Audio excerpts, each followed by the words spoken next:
is the Cowboy Prophet. Today, I'm going to talk about something that's personal for me. This is a friend of mine, Bob. I've known him since we were in our 20s. We went to college together.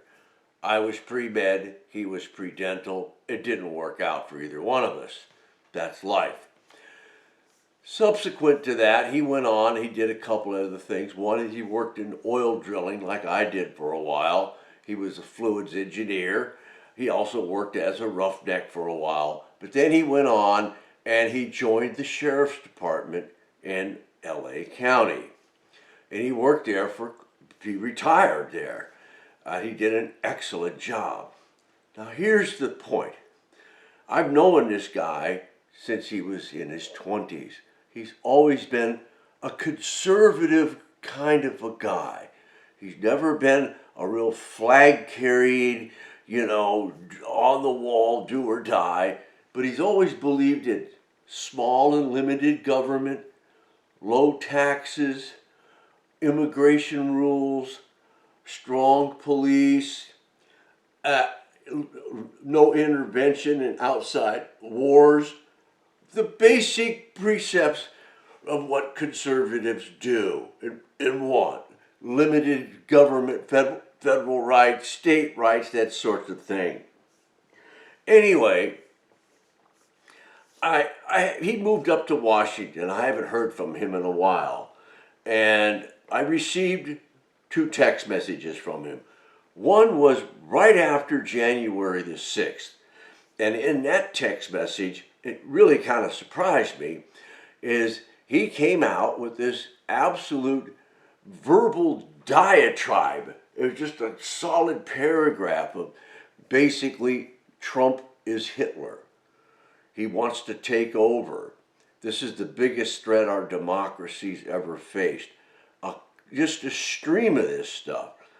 And I'm kind of sitting here scratching my head and going, well, what are you watching? Because what I'm seeing, this is not a takeover.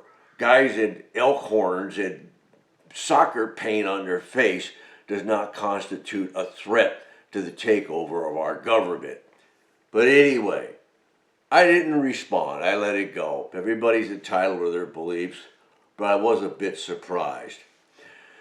I received another text message from him. This was just recently. I'll pull it up right here. And here we go. And this one was in regard to what's going on in the Ukraine. Here's the message. I'll just read it to you real quickly. This is just how Hitler started World War II. First the Sudetenland, then Poland, then pow! Or Stalin with the Czech Republic, then everyone else. If NATO doesn't get firm, and he's got in capital bright letters, right now, and turn that bald, sawed-off shithead into an international pariah, there could be some serious trouble.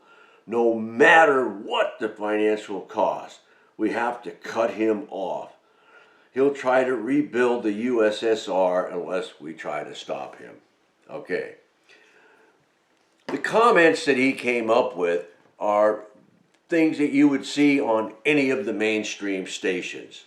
I've even voiced by, your more, how do I put it, the more establishment Republicans. Lindsey Graham, you got, just the more establishment type. Them too.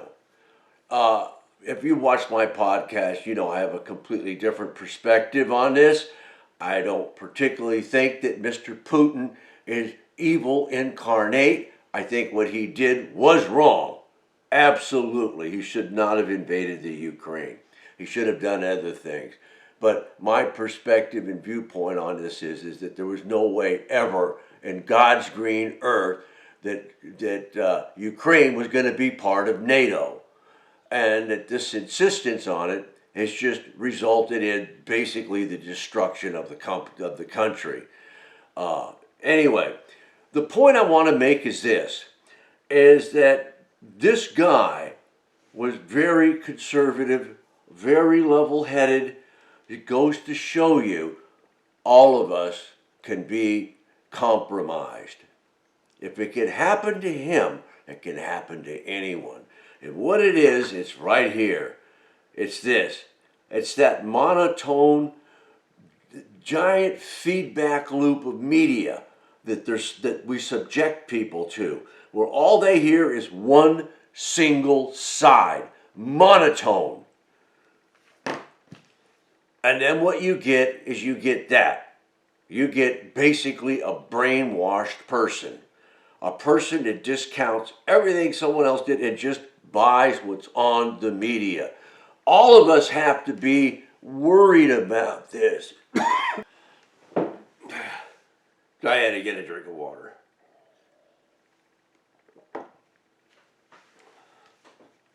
This demonstrates the complete capabilities they have with this monopoly on the streams of information that go out. You could basically change anyone. My only hope is that my friend Bob gets some kind of realization, comes around. I don't know what he watches. I do suspect his wife, who's from Washington State, is liberal, and I think she kind of sets the tone on what they watch. So if it's ABC, NBC, CBS, CNN, and the rest, you're going to get what you're going to get. You're going to get the state message. All right. Thank you very much. This is the Cowboy Prophet signing off. I'll see you tomorrow. Thank you for being here.